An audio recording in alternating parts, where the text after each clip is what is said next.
Biber? Baik. Oh, ya. Jadi gini Pak Biber, saya ini kan ada tugas tentang instrumen wawancara kepada teman sejawat Oh iya. dalam tugas PPG. Oh, Ya, selamat lah. ya. Jadi alhamdulillah Ya, ya. kemarin lulus PPG dan sekarang dikasih tugas sama dosen dan pamong Oh, siap. itu untuk mewawancarai teman sejawat tentang identifikasi masalah yang kita temukan di sekolah. Ya, ya.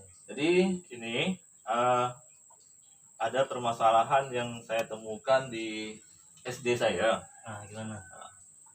Yang pertama ini tentang siswa tidak mampu melakukan gerakan guling ke depan atau roll ke depan. Oh iya. Jadi siswa saya nih masih banyak yang belum bisa melakukan gerakan roll ke depan.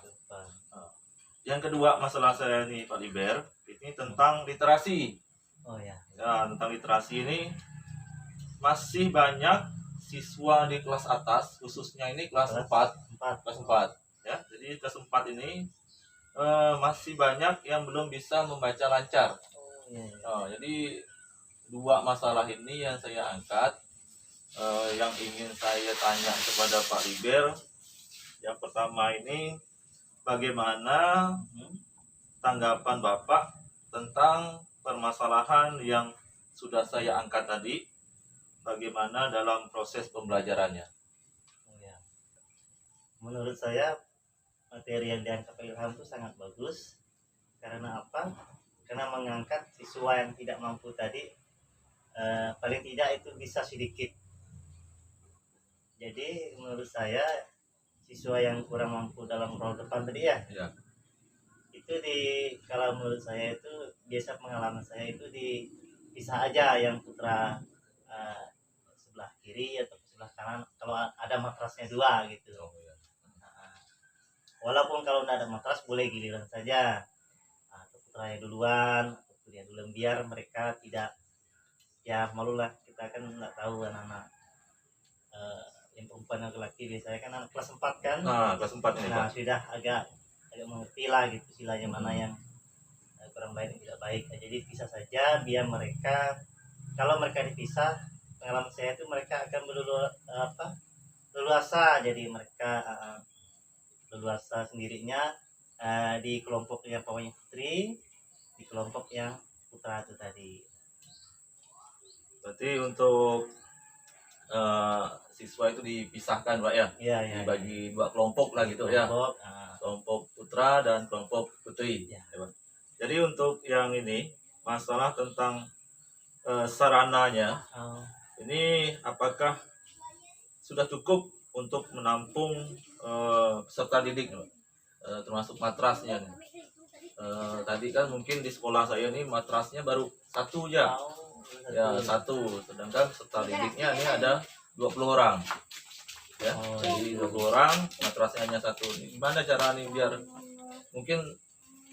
biar bisa efektif untuk melakukan roll ke depannya nih Pak? Saran saya, kalau siswa tadi 20 orang, matras hanya satu ya? Ya. Dibagi saja pakai shift pemainnya, kelompok, bagi 2 kelompok aja. Jadi kan 10-10 berarti. Berarti kelompok 1 itu boleh, biasanya putri dulu boleh, kelompok 1. Dipisahkan waktunya, jangan sampai bersamaan. Kalau hanya karena matrasnya hanya satu. Dipisah saja. Setelah selesai, lakukan 3 kali minimal 1 orang. Setelah itu selesai, mungkin bisa memakan waktu 20 menit lah, bisa jadi 20 menit lebih lah kan. Baru setelah itu barulah yang kelompok yang kedua. Jadi ada efektif. Oh ya, berarti untuk di gantian lah Pak ya? Gantian untuk karena sarananya tadi ini terbatas gitu kan. Dan ada lagi satu permasalahan ini Pak.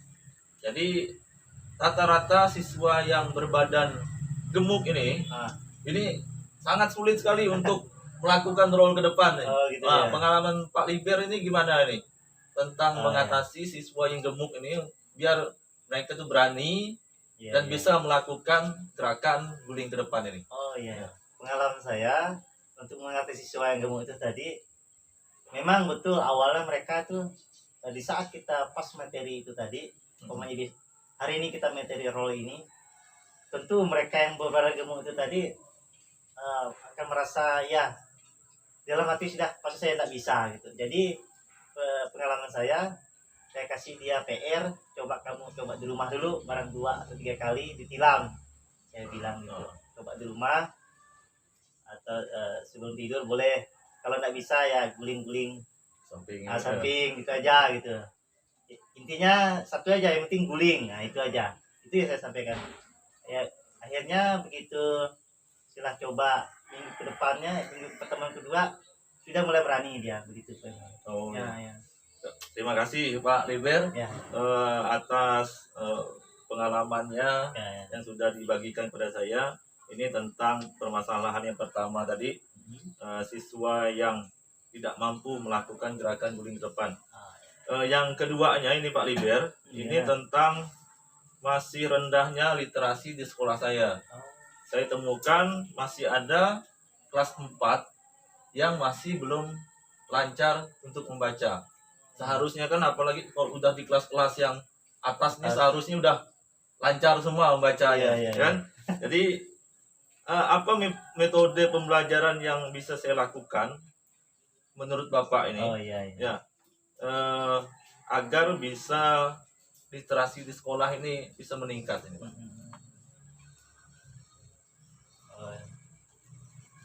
Saya jawab nih? Ya. Boleh.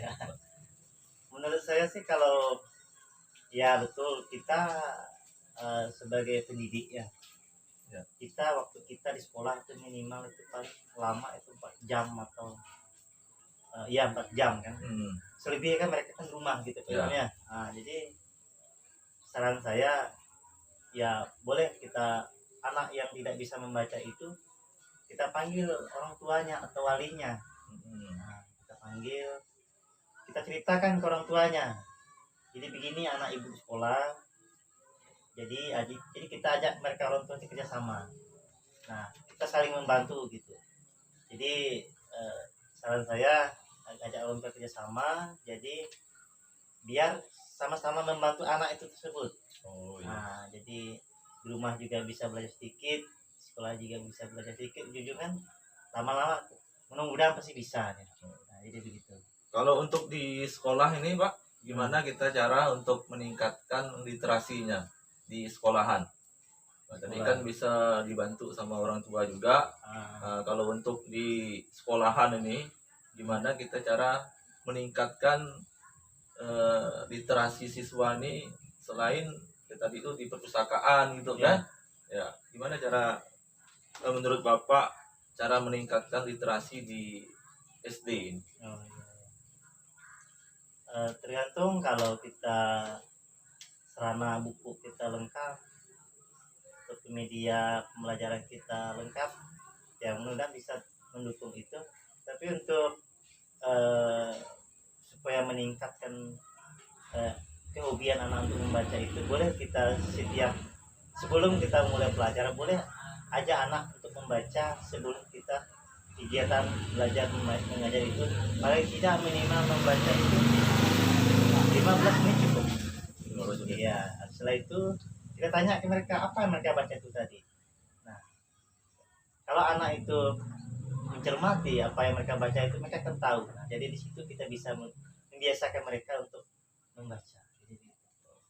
Ya, terima kasih Pak Liber atas waktunya. Nih, mohon maaf udah mengganggu jam istirahat Pak Liber. Saya ucapkan terima kasih atas pengalaman, jawaban-jawaban Pak Liber yang sudah saya tanyakan tadi.